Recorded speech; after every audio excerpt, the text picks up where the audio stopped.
The coach is completely depowered.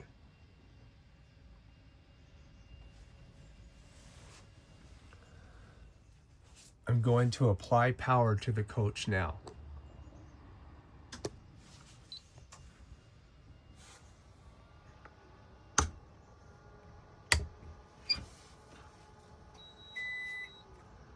Okay, the inverter is on. Microwave. The inverter is on. Now we're going to select the inverter switch on and off.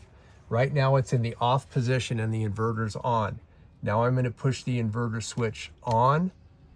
It's completely depressed. The inverter, nothing happens. I'm going to turn the inverter off now.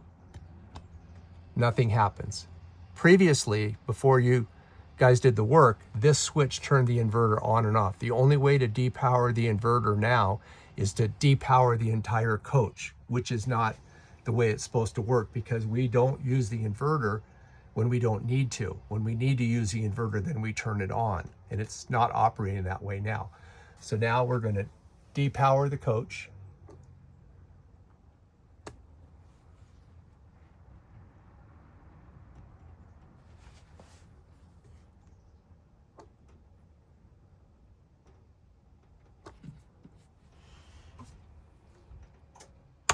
Depowering the coach, inverter's off.